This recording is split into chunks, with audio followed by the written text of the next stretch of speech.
Welcome to the Real Python Podcast. This is episode 274. How do you prepare your Python data science projects for production? What are the essential tools and techniques to make your code reproducible, organized, and testable? This week on the show, Khuyen Tran from CodeCut discusses her new book, Production Ready Data Science. Khuyen shares how she got into blogging and what motivated her to write a book. She shares tips on how to create repeatable workflows.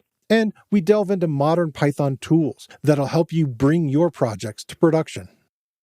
All right, let's get started.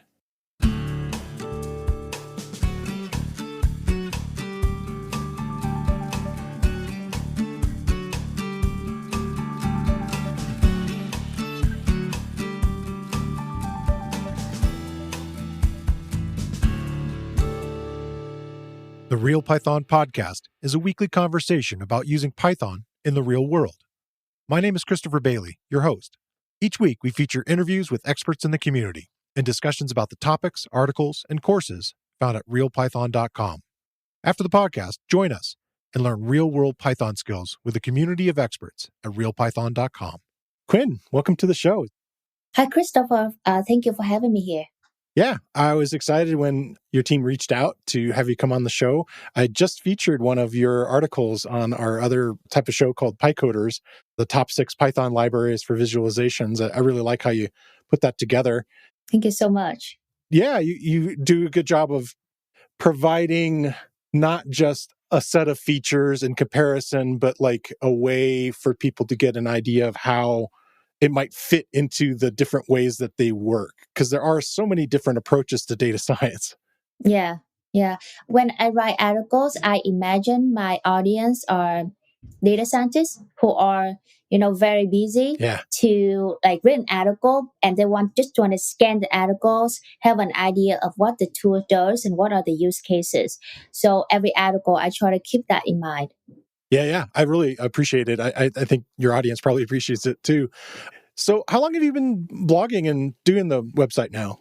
I have been blogging for quite a while. I doing it when I was in college, actually. So 5, 6 years. Okay, great. Yeah, and so it's not necessary. So initially, I write a lot of Medium, and I grow like a big followers on Medium. I think at the time I write, and I try to commit to writing around like at least one article per week, and it's always end up like 3 articles per week. Like I wake Wow. up, I do something, and then I write. Any free time I have, I write, and I guess it's like a fun thing for me, but it's also like a commitment. But at the time I try to write to build my portfolio, but then after I have a job and everything, it's still like a passion of mine to share my knowledge. Yeah. So I've been doing it continuously since then. But later I decided to create my own website to send out newsletter and stuff to just kind of having more control over Yes. what I send out, because you know how it's I really don't like Medium. It have like a whole paywall, and yeah. To me, I like to be open to everybody to read. Yeah, as a person who shares a lot of those links, it always is a little awkward. Like, are they going to be able to get through that wall to be able to see the stuff that I'm talking about, that I'm sort of summarizing it? Yeah, it's a little frustrating that way. So yeah, that's good. That sounds great. And your site is CodeCut.ai. I'll share links in the show notes, obviously. Thank you. One of the things I wanted to talk about is you've kind of decided to grow into writing a whole book, and you've written a book, Production Ready Data Science. Tell us about it. What's in the book?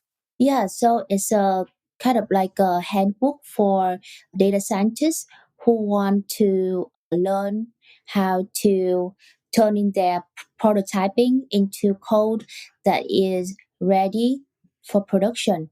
And it's not a book about, how to containerize your machine learning models or how to deploy it to cloud, but it's more about this come from my experience. So I was a data scientist in a startup.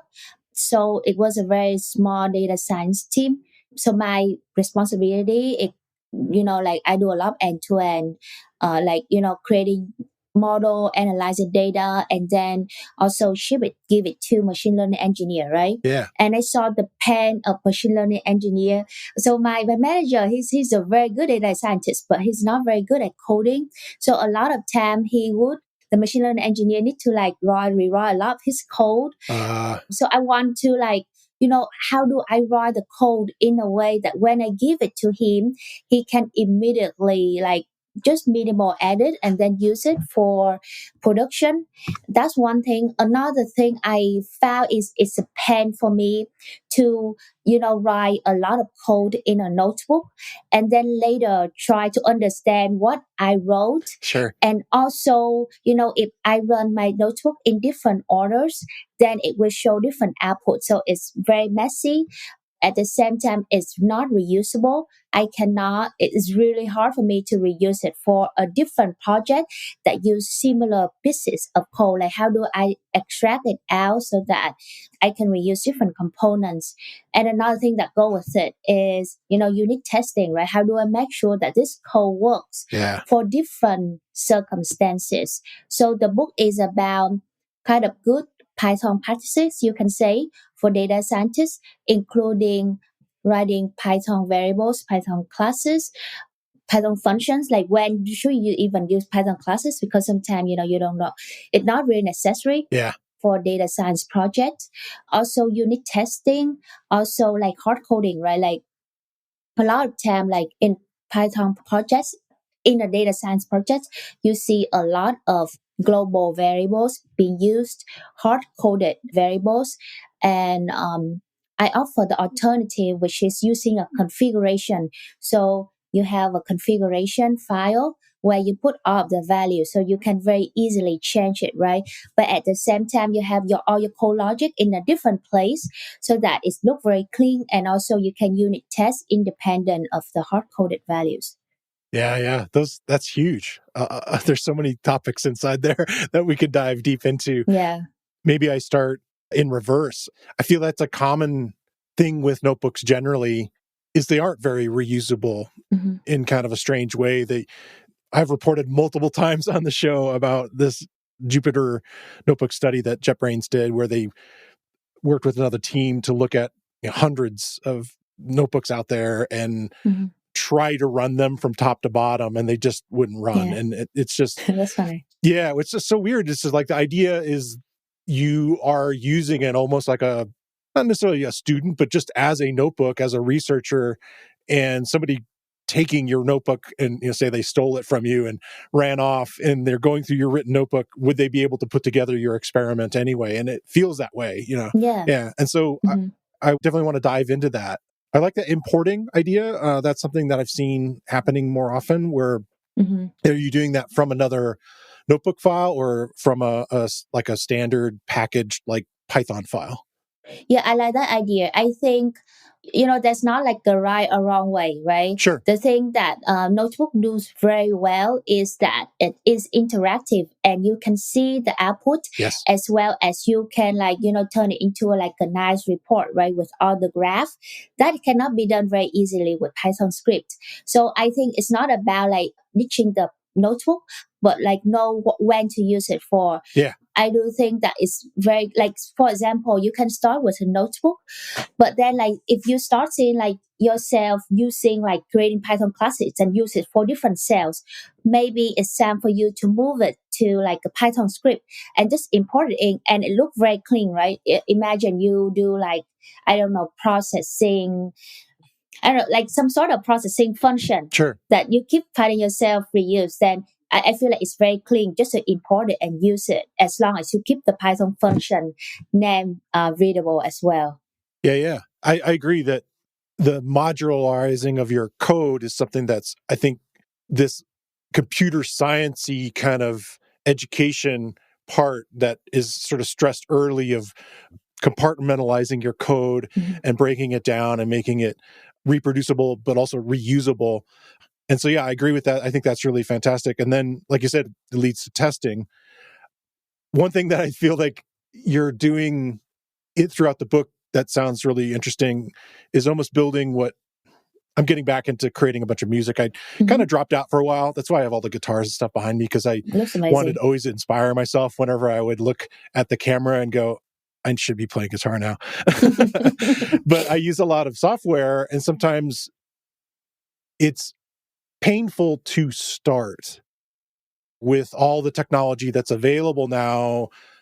And often it's nice to be able to have a template, to have like, okay, I want to do this type of music today. And in your particular case, you could do that with a notebook. You could have, okay, these are the types of libraries that I like to use. I know that I'm going to want to have a dashboard or something like that.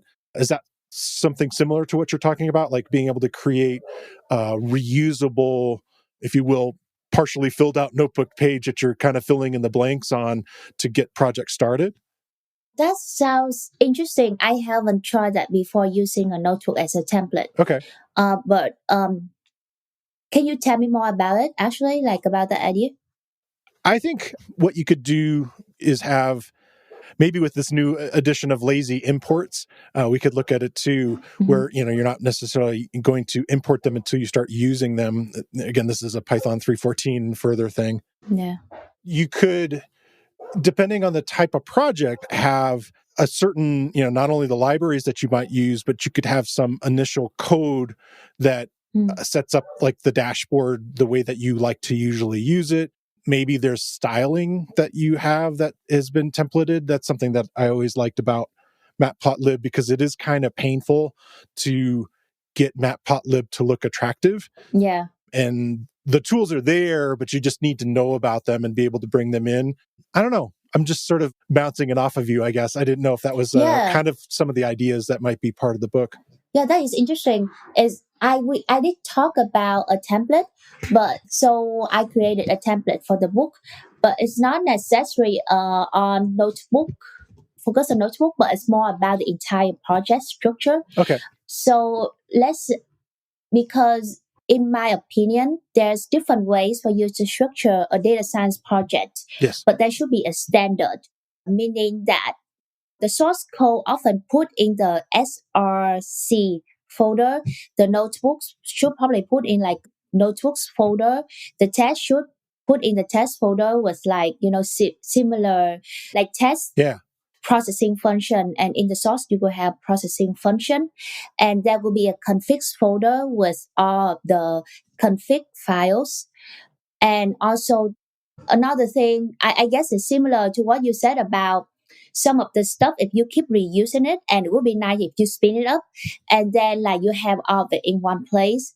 Another thing that I found very redundant when I create a new project is PrideProject.com. So I like to use, right now I'm using UV and rough. Yeah.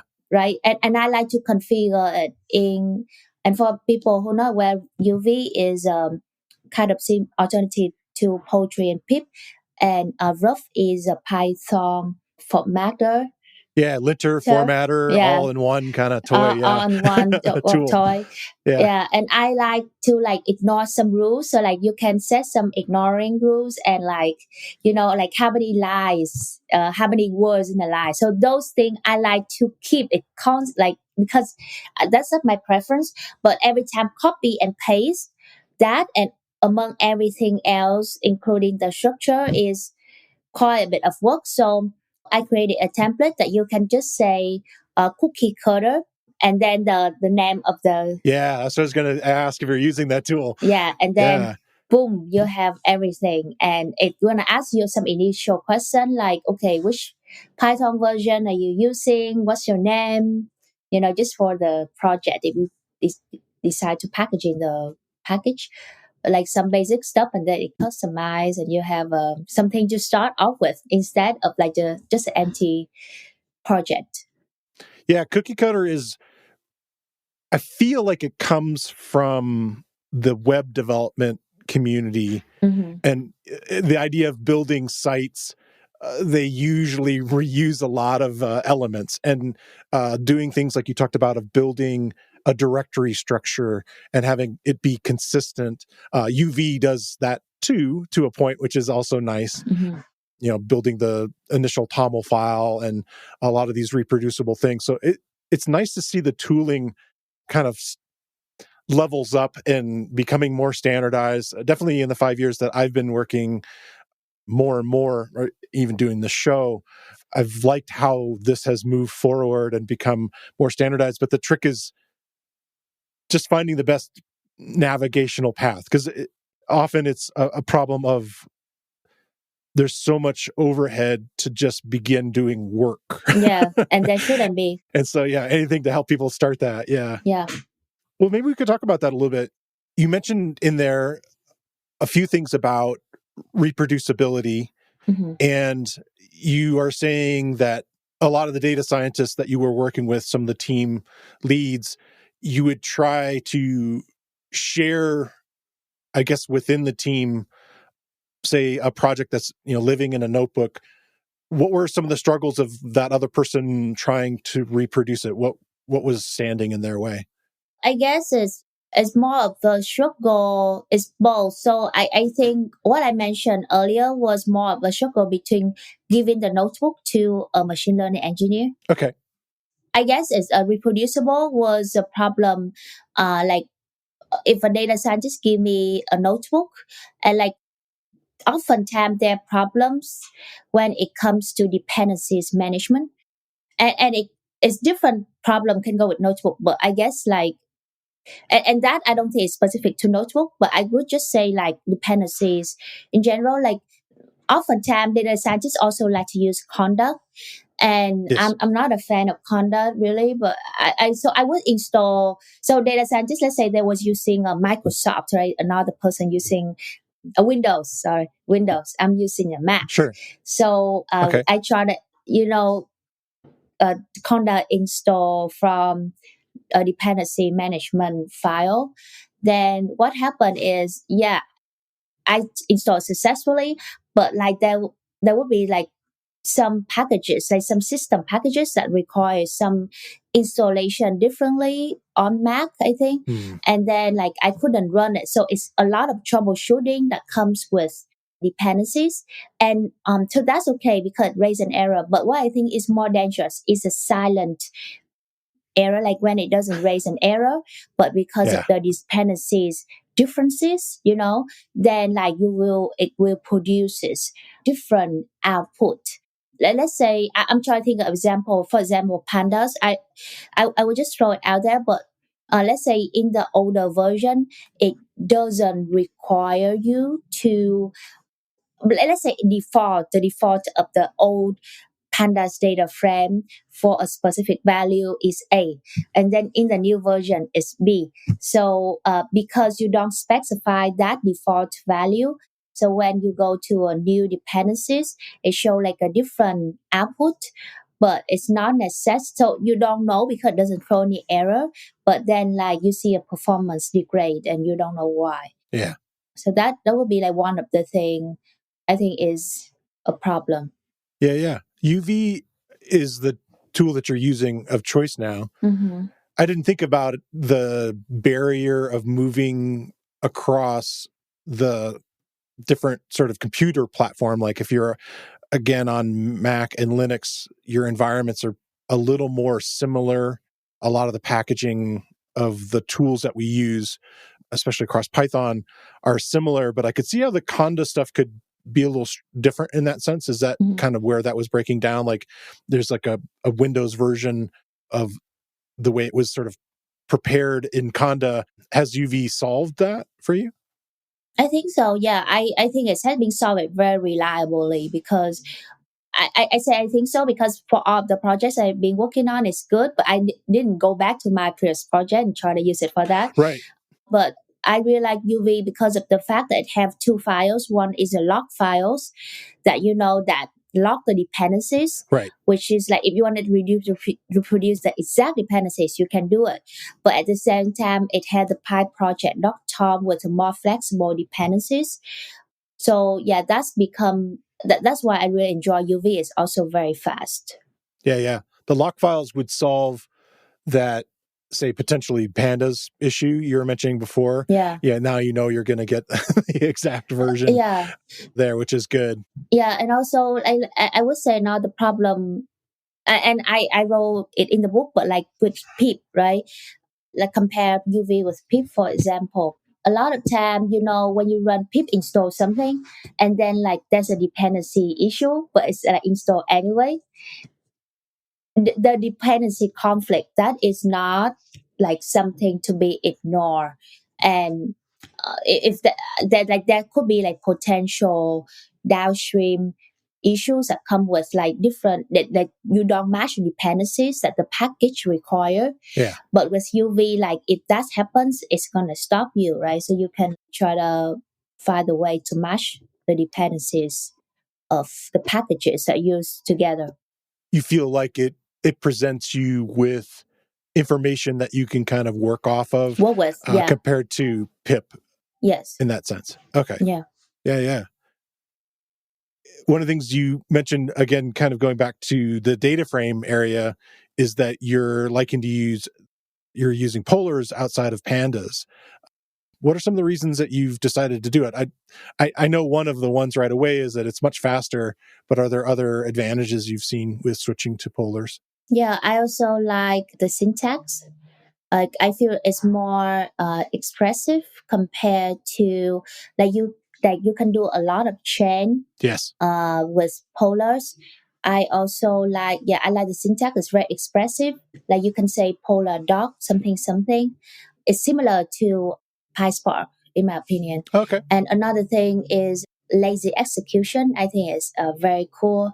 That I think it's very efficient in the way that like it doesn't make sense for you to, let's say, load a 1 million rows and then you only use 1,000, or you the same with columns, so you use only 5 columns, but you import 100 columns. So it's very inefficient, and the fact that there's something that just load what is necessary, or like process what that you request for. I really like that about polars. Yeah. That's something I've had a few people on to talk about, and it definitely seems to be one of the biggest benefits is just the idea that you as a data scientist, let's say, a generalized you person, don't have, maybe you're working on a laptop and it has a limited amount of RAM and you still want to do data exploration and you want to try things out. The lazy execution lets you really do a lot of it without having to lift the entire set of data into your, RAM or whatever and have to work with it. And also the lazy execution lets it work across larger amounts kind of after the fact, which is kind of nice too. Yeah. Yeah, I've been impressed with it. You sound like you've worked with PySpark quite a bit. Have you used other things? Like I have a background of using R, and I felt polars kind of was a little more like R's tidyverse kind of the way it's written as far as chaining things or piping, as you called it. Piping is good, chaining, yeah, either way works. Yeah, they're similar. Yeah. But it's nice that it also not a lot of setup to use polars, like you can leverage polars without the pain of setting up like PySpark. Yeah. No, that's a whole other lift, if you will. I've heard that some people switching from pandas to polars have had a complaint that it no longer has an index and they're accustomed to using it or using indexing as a technique inside of it. Have you noticed that, or have you noticed any other things that have kept people potentially away from switching? Yeah, I haven't heard of that one, but I think the one that I heard of is just the fact that Polar's syntax is very different from pandas.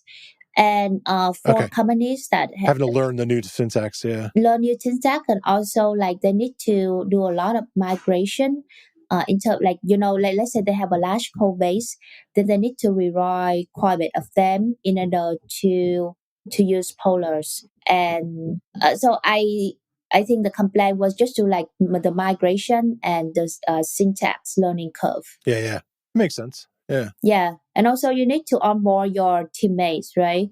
Like, you prefer polars, but your teammates prefer to stick with pandas. Then you cannot just switch everything to polars. I think it's easier for the new project, but also another thing about polars is it's not like it's relatively new framework. So it's not every new other framework, like other frameworks might not support it. Right.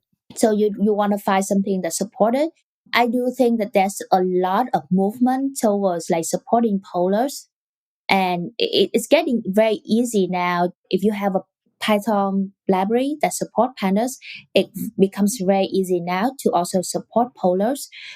There's a package called Nawels. Yeah. Yeah, so I have the person who created that write one of the blog for us as like a guest blog. Oh, that's great. And Marco Gorelli, right? Yes, and he it was great.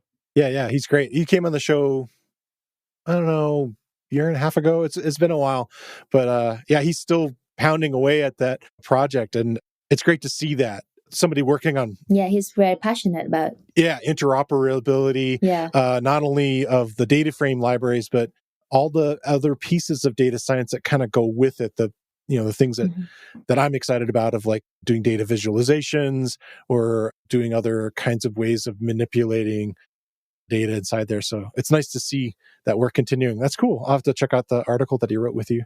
Yeah. Going back to notebooks, one of the things that you are championing that I've also been a big fan of this year is Marimo. Mm-hmm.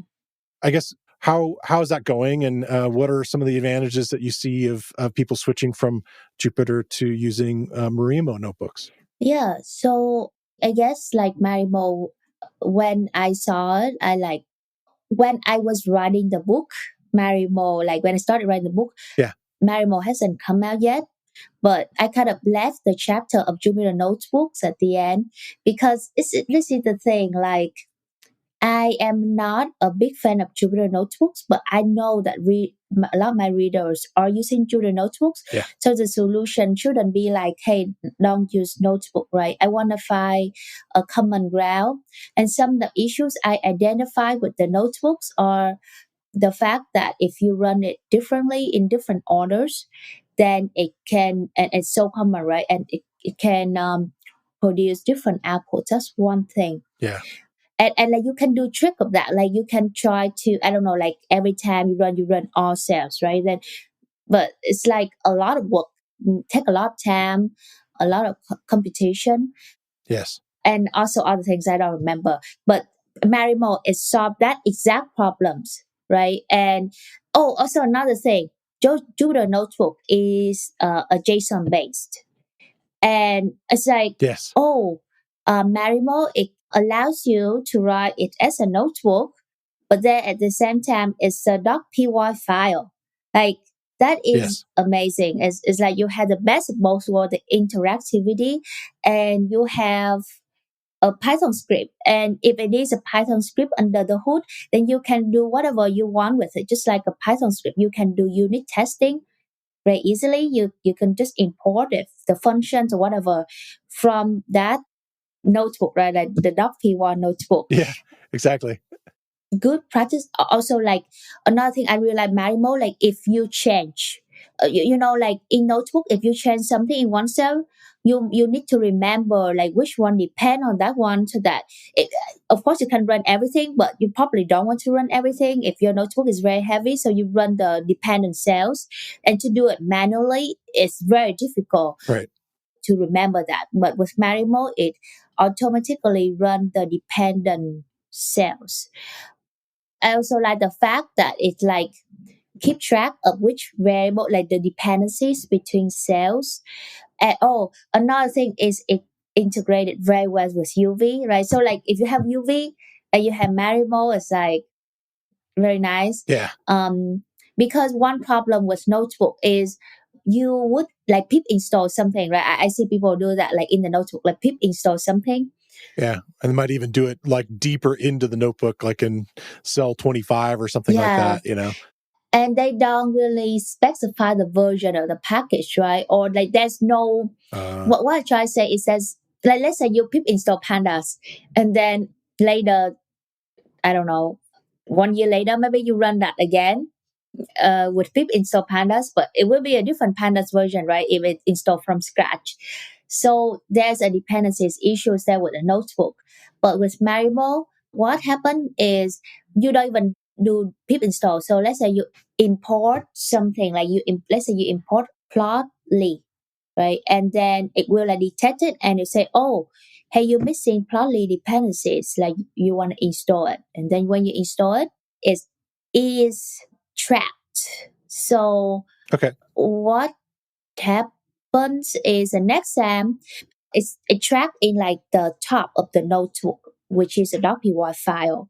So the next time you can do it, it used with UV. So UV, I don't remember the exact command, but like UV run something, but like it reproduce exactly because, you know, if the code stay the same, if the dependencies are exactly the same, you will have the same outputs. As you've shared these techniques with other people, what has been the reaction of it? Like, what have people thought of, when you do a lot of writing, you get a lot of comments on your site, and maybe even back with your other data science comrades or colleagues. Yeah. What would they say about Marimo and the changes there? I think they like it. It does take some time. Like when I told them about the features, like, oh, this is amazing. I want to try it, right? What surprised me though is it seems like it takes some learning curve for them. So there's some restrictions in Marimo. For example, variable. It doesn't allow you to repeat the same variable name. Gives you like a warning, right, as you type it out. It's not even a warning. Like you cannot do it. It's an error. Yeah, okay. So for example, data frame. You do like data frame equals something, right? Right. And then later you like data frame equals something. It will raise an error. And if you think about it, it makes sense because if you want it to be, first of all, it track dependencies by the name. So it cannot repeat. But at the same time, you also think of like, if it's all in a Python script, then like, it's bad practices for you to right. Use the same variable names for different things. And I do think that restriction is good, but I also think that it's like kind of, make it, because a lot of time I feel like data scientists use their notebook like a scratch pad, like just put whatever code. Yes. So it's like to them, it's like, oh, there's more restrictions in the notebook, right? Yeah. It's this whole paradigm shift where they have to like really think differently. Like this is going to happen now where it's going to lead you toward not making an unreproducible notebook, but that requires you to recognize like, oh, these are things that I was doing. It's kind of weird, like these library enforced, it's trying to break your practices, almost like stopping you from smoking or something like that. Like it's going to just keep giving you these little, like, kind of push you in this direction of better practices, which I think is great. But yeah, it's going to be hard for a certain subset of people who've used to like, I just want to use it like a notebook. Yeah.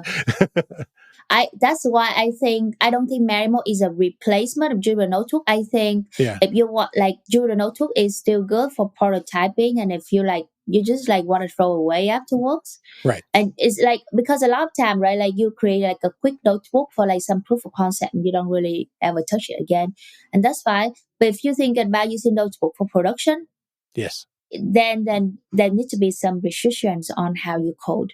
Yeah. And it's definitely going to enforce them. Yeah. Which I think is good. Yeah, it's different.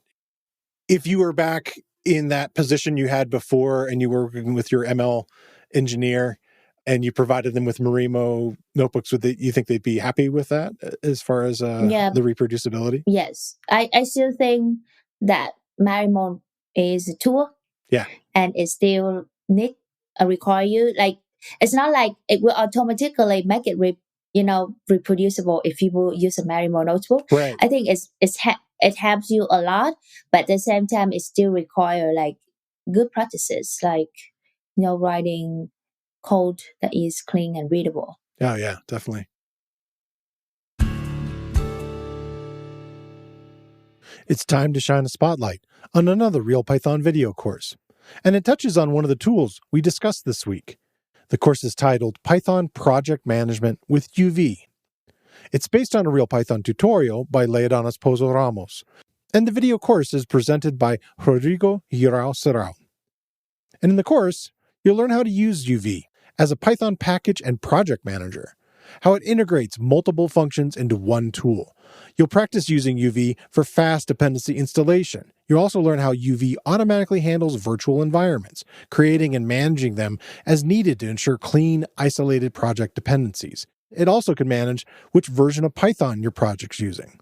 You also learn how to use it to initialize a project and how to continue the process using UV to build and publish Python packages to a package repository like PyPI.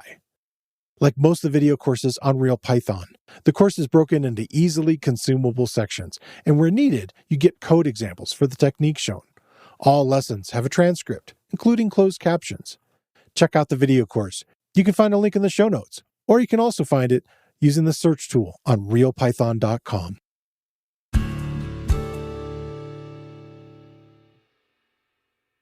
In the book, we've talked a little bit about providing other team members inside of a data science organization, going from a scientist to, like, say, an engineer or somebody else. And I think you kind of addressed this a little bit early on.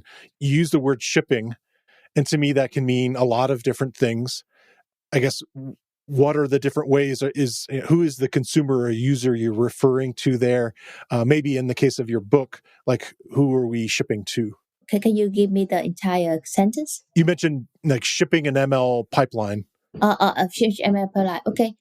It's like when I think about the context of the book, it's like data scientists try to give it to their teammate, which is like data engineer or ML engineer. That's what I mean by shipping. Okay. So it's not necessary that they will deploy the model themselves, but it's like hands it off to someone else. Okay. So they can reproduce it and be able to use it. Yes. I guess it's twofold. I try to think of, so I was thinking about the CI pipeline. Okay. Continuous integration.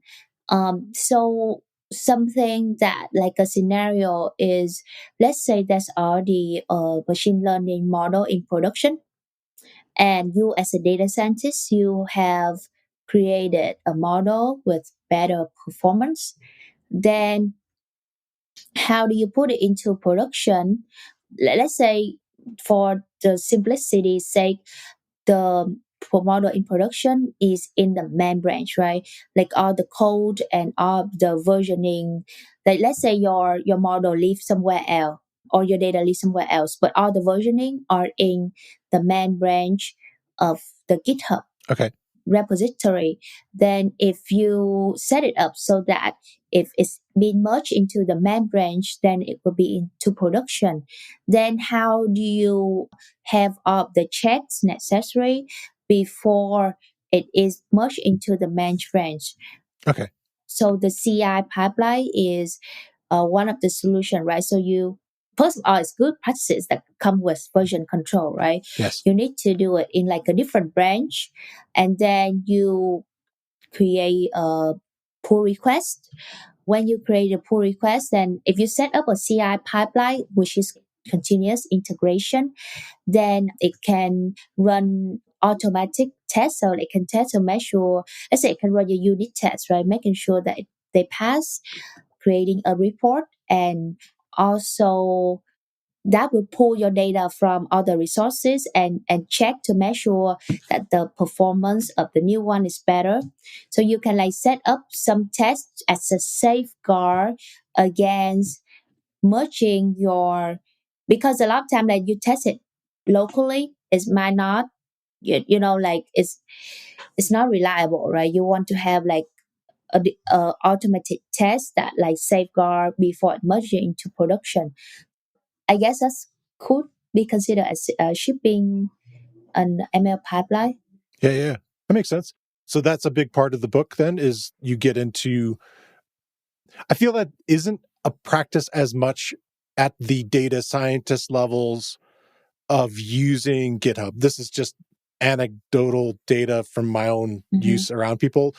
But, and also I worked at a couple different institutions, banks and other places where we had our own like Git system, for checking stuff in.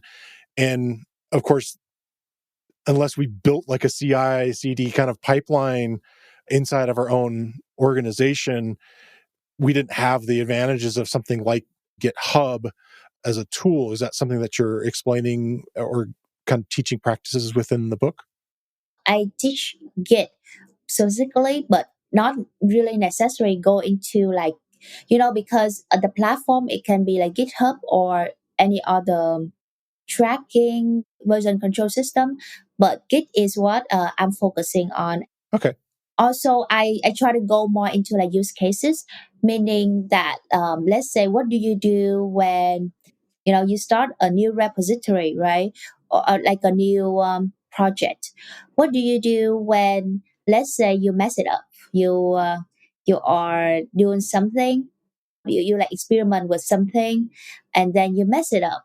Like how do you go back, right? How do you revert it? So Yeah. the good practices here is, first of all, you need to commit a lot. Like just every milestone you make, I feel like a lot of time data scientists, they make like a big commit, like they're using version control, but like every time they Yeah. commit, it's like a big commit, or they don't do pull requests often enough. And then when it's merged, it's like a bunch of merge conflicts to Mm. to merge, especially when their coworkers also work on, the same kind of the same file, but like their own variations. So it's good for them to commit small and commit often, Yeah. so that when incidents happen, they can revert. So the book talk about those cases and other common cases when it comes to like what do you do when incidents happen in a data science project, basically, with Git. That's cool. Yeah, I think that's really vital stuff. It makes me think of video games a little bit in the sense that if you play like a role playing game, there are people that will not save often and that are truly frustrated when suddenly something bad happens and they have to go back, 2 hours, 3 hours, or whatever, Yeah, as opposed to somebody who's like saving often and, right. and can go back and just fix something small. But it's kind of getting in the practice of it. So I guess that's seems to be a repeating theme of like building practices and getting used to doing these types of things. Mhm. I think that takes me to the idea of testing, which is again also a thing that's hard for, I think, data scientists sometimes to wrap their heads around. Mhm. I feel like that concept is a little foreign and maybe they don't know where to start. And I don't know if you have suggestions on where people, especially in, say, a notebook type of environment, where a data scientist might start with testing.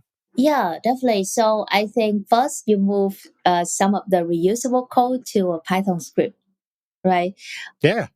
Okay. Yeah. So it's also come with writing Python functions too.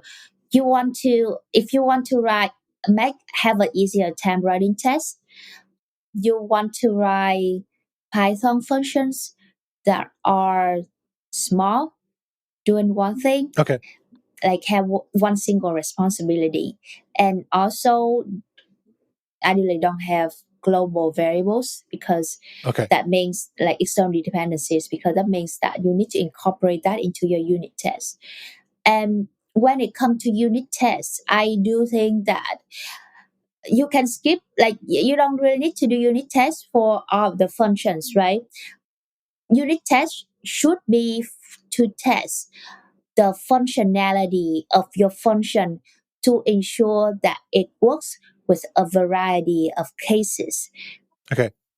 So I want to give an example. Like a lot of time, data scientists like, why should I test, right? Because, for example, in a notebook, I run A and I expect B, and then I saw B.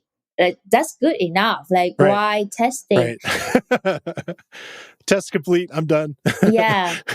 Yeah. So there's twofold to that. First is, to rely on your like judgment is erroneous. Like it's not reliable, because let's say you expect a 0001 and you saw a 0011, and like if you just scan it, you're like, oh, that looks good, but it's not right. Right. So the fact that you actually writing it down, if I put A in, I will see B.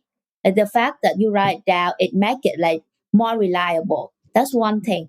Another thing is if you just test with one case, how do you make? So the thing is, it's not just prototyping, right? You want this code to go into production, so you want it to work with a variety of cases. Right. And also another thing is you want to reuse this function for different things. So you want to ensure it work with a variety of cases. So you can unit test, and with unit test you can, for example, you was wondering like, so if I put A in, I get B, but if I put C, do I have D? Or so like it allows you to test different hypotheses in. If you just do all those in notebook, it's very messy. And but like with unit tests, is you have a function here and you have unit test here and you run with a variety of cases, so it's very clean. At the same time, unit tests can serve very well as a documentation for your function, because Yes. sometimes people look at your function and they're like, "What is it doing?" Right? Because you see, I mean, of course, you should write readable function, but even if you write readable function, it's still hard for people. Like if it's a complicated function, it's still hard for people to understand it. So if they see how it is done, let's say with unit tests, a lot of time you like provide an example, like a variety of example. So you put some like, for example, a multiply function. So if you see the input is 1, 2, 3, and the output is multiply input comma 3, then and you see it's like 3, 6, 9. So you understand, you don't need to like read through the function, you can just read the unit test Right. to understand what the function does. You And can look at the ins, you can look at the out. outs, you can see the results. Yeah. Yeah. I like the writing it down thing. That's interesting because it's like a thing that so often is taught to learn anything. Like one of the common things you have is just like, okay, I want to learn this concept. It requires this extra step of you pausing, taking and using this different part of your brain. And I feel like testing is that. Mhm. It's like shifting programming into this other gear, potentially making you think about how you would explain this, think about, well, what are the test cases? What are the different types of ways I personally might reuse this code, because we're trying to make it reusable and trying to Mhm. make it more functional. So yeah, I like that idea of like, okay, it pauses you for a minute to think about how all this stuff works. Often I feel like people create, well, definitely with AI, people create tests that are very, very nonsensical in the sense that they're just like, not only A, B, they'll make it just be Boolean. It's like, true, okay, we're good, then we're tested. And it's like, no, like that's not really testing, thoroughly like what the function's doing. Yeah. And I agree with the documentation part. Yeah. I heard a episode somewhere on like a founder of TDD test driven development, and Yeah, he also work with AI now, right? But what he does is he write the test himself and then like ask it to write functions to test again the unit test. But like the fact that you write the functions yourself to like specify the behaviors, right? To make sure that yeah, it's match your behaviors that you expected. yeah. Yeah, it's great to see. It's hard for people to get over the hump though, like of like having to do the step of it. It's almost like the process of Yeah. learning again, of having to write things down. Yeah, yeah, that is true. I do think that you don't need to start like do everything, right? Just do for the most Right. important thing, and then just do Yeah. that first and expand it as necessary.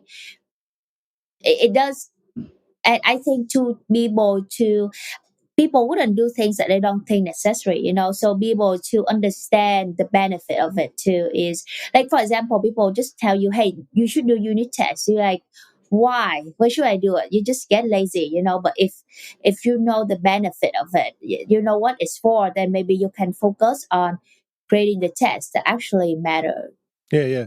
I feel like the test-driven development thing is hard for an experimenter, person who's trying out these kinds of things, and I don't know if somebody necessarily needs to learn that entire paradigm to start. No. And in fact, you talk about unit test almost exclusively so far. Mhm. Are you using other tools? Or are you using things like PyTest or other tools? Yeah, I use PyTest. Okay. I really like PyTest because it's very easy to use compared to unit tests.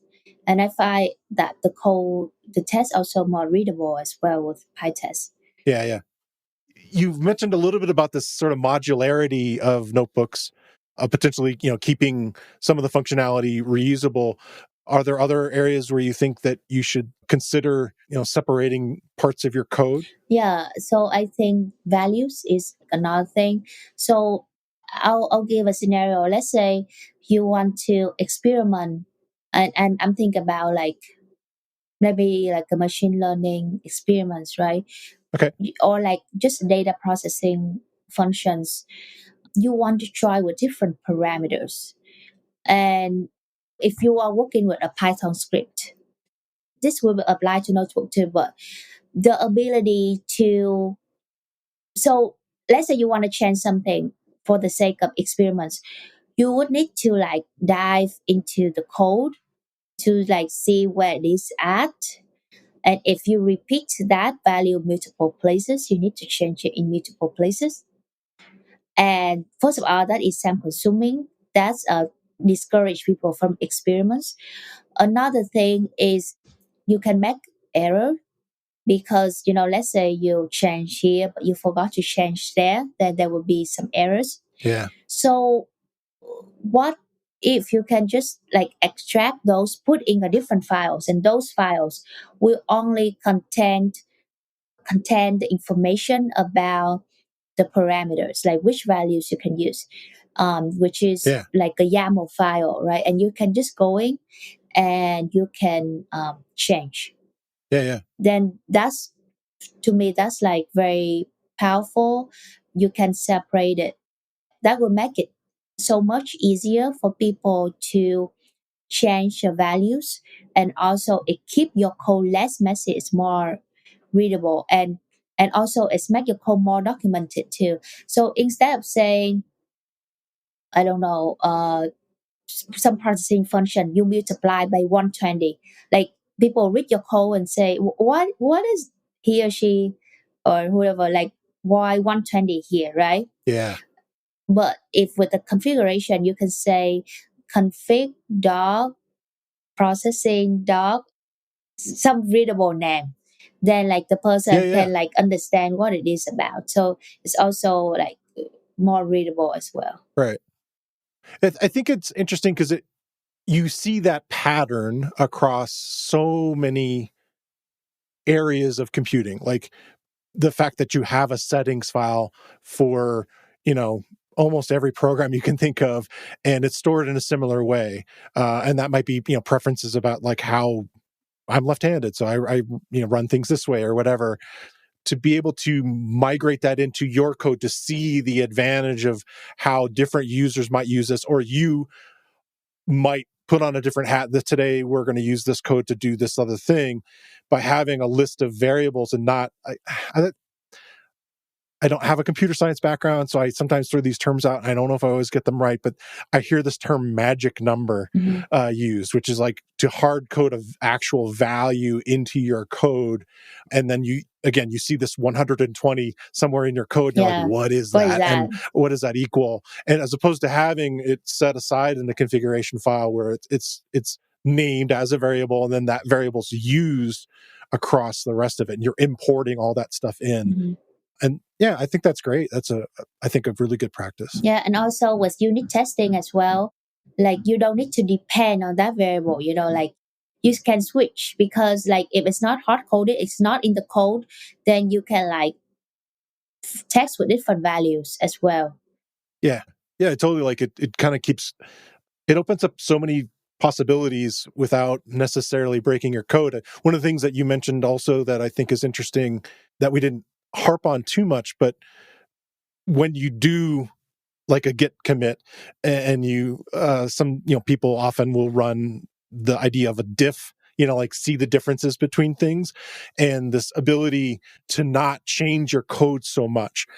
Marimo is yet another win there, in the sense that it is a Python file.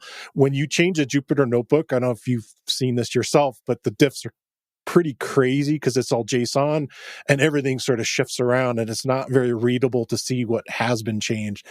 Just kind of going back to that idea. Yeah, even with the tool for like notebook diff, which is much better, it's still not as good. Oh, okay. I didn't know about that. It's still not as good as because if you think about it, it's have the output and the cell.